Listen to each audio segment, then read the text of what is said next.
Vous avez été garde des Sceaux xam nga procédure yi par expérience aussi je peux dire que xam nga nu ñuy galgalee gars yi par expérience sànq bi ngay wax waxu bracelet électronique bi ngeen ne vous en avez acquis 1000 sous Malick Sall 1000 yow bi nga ñëwee je me demande pourquoi à l'époque les prisons étaient remplies on avait plus de 1000 personnes en prison. Pourquoi n'avoir pas appliqué le principe de ces bracelets électroniques à ces personnes qui étaient détenues en prison pour des délits mineurs, participation à une manifestation non autorisée, affaire yooyu à part... Non, à l'époque, il faut dire que, bon, il y a deux choses. La première, moi, on a quand même commencé à mettre les bracelets.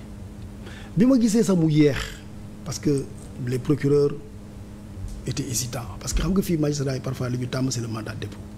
Les procureurs étaient hésitants. Les juges d'instruction étaient hésitants. C'est là que j'ai fait la circulaire de mai 23 sur le port du bracelet électronique. Et puis il faut dire aussi que la loi était trop sévère. La loi restreignait les cas dans lesquels il ne peut pas y avoir de bracelet électronique. Par exemple, on avait exclu tout ce qui est détournement de deniers publics, etc., tous les crimes économiques et financiers. J'avais même dit il faut modifier la loi. Donc, j'ai fait la circulaire.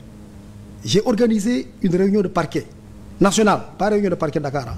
Réunion de parquet national, les procureurs y mettaient les bracelets électroniques avec les juges d'instruction, exhortation, vraiment recommandation pour mettre les bracelets électroniques. Après on a commencé à mettre les bracelets électroniques, mais le rythme était toujours lent, mais j'encourageais toujours moins les gens à les mettre. Bon, aujourd'hui quand même les 1000 sont presque terminés. Ça veut dire que si on n'avait pas commandé les 1000, ce serait en rupture. Mais à l'époque, pourquoi vous n'avez pas utilisé ces bracelets électroniques là pour désengorger les prisons qui étaient les lenteurs, c'est ça que par je des manifestants? Mais j'ai l'impression que vous ne m'avez pas écouté pendant 30 secondes. Non, je vous ai écouté. Mais très bien, c'est ça que j'ai dit. J'ai dit à l'époque, il y avait la recommandation, on demandait aux gens de le faire, on demandait en tout cas aux procureurs et aux juges d'instruction de le faire, mais le problème qu'il y avait, j'étais dit, il y avait le problème de la loi.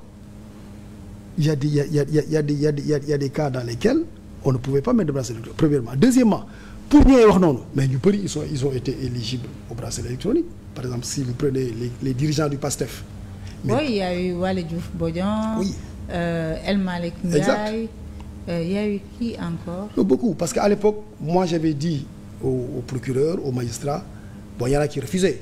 Il y en a qui refusaient, il y en a qui acceptaient. Je leur ai dit, évitez autant que faire se peut la prison. L'actuel président avait refusé le bracelet électronique. Peut-être, je ne sais pas. Oui, peut-être, je ne sais pas. En tout cas, bon, je ne me rappelle plus. Mais je veux dire, en tout cas, il y en a qui avaient refusé. Je me rappelle, le docteur Niang là avait refusé, mais il y en a qui avaient accepté. Mais tous ceux qui avaient accepté, ou la plupart en tout cas des gens qui avaient accepté, on leur avait mis le bracelet électronique. Donc on opposait le bracelet électronique, mais moi, ce n'était pas au rythme où je voulais. Je trouvais que c'était lent. Je trouvais qu'il fallait les mettre. Parce que je leur disais, mais attendez, il faut continuer pour qu'on puisse encore acheter d'autres bracelets électroniques. Parce que pour moi, au Sénégal, il nous faut minimum 5000 bracelets électroniques. Pour la population carcérale éligible au bracelet. Oui, parce qu'on a à peu près maintenant, je crois, 15 000 prisonniers à peu près. Si tu as 5000 bracelets électroniques, tu enlèves les tiers. L'idéal, c'est d'avoir 10 000. D'ailleurs, j'ai vu que le PASTEF propose dans son programme 10 000 bracelets. Et c'est excellent. Si on avait 10 000 bracelets au Sénégal, on allège... désengorger les prisons. Mais bien sûr.